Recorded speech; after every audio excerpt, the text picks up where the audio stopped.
289 का वर्गमूल ज्ञात करना है हमें विलोकनम विधि द्वारा। क्रिया विधि भी लिखना है, तो स्थान कम है, क्रिया विधि लिखने का प्रयास भी करते हैं। तो देखो विलोकनम विधि में सबसे पहले इसके दो जोड़े बनाते हैं।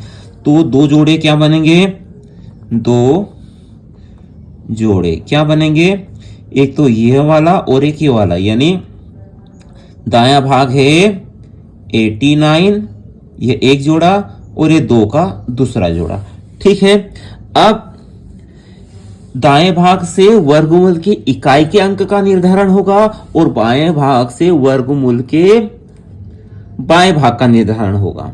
वर्गमूल में कितने अंक होंगे, 2 जोड़े बने हैं तो वर्गमूल के 2 अंक होंगे। दाएं जोड़े से इकाई अंक का निर्धारण कर लेते हैं।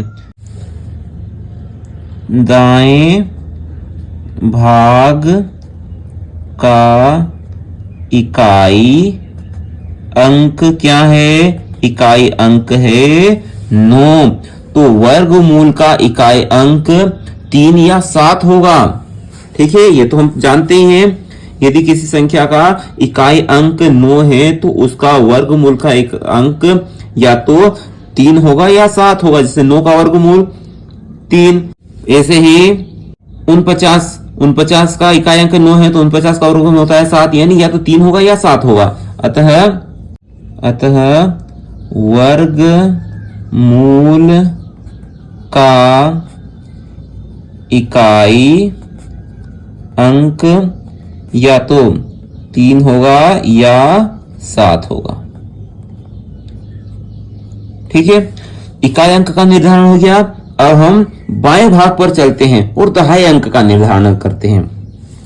बायां जोड़ा क्या है, बायां जोड़ा 2 है। ठीक है, अब 2 किसके मध्य आता है, 2 आता है 1 का वर्ग कितना होता है, 1 होता है।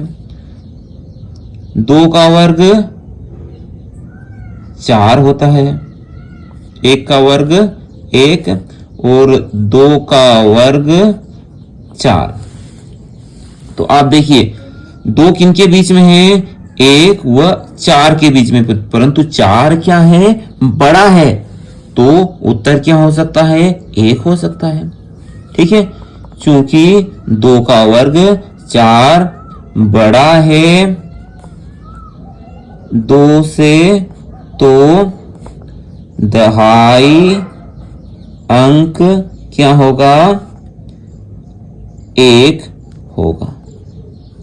तो वर्गमूल क्या बना हमारा, अतः वर्गमूल क्या हो सकता है, इकाई अंक का तो निर्धारण हो गया हमारा 3 या 7। यदि 3 है तो दहाई अंक 1 है, या 7 है तो इकाई अंक 7 है तो दहाई अंक फिर 1 है, या तो 13 होगा या 17 होगा।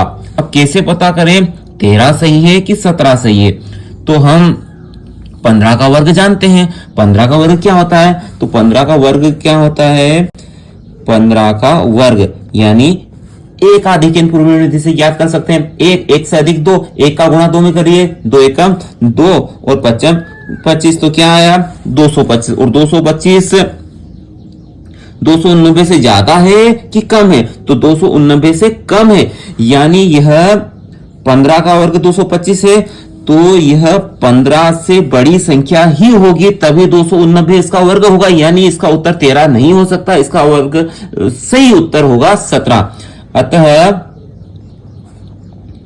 17 289 का वर्ग मूल है।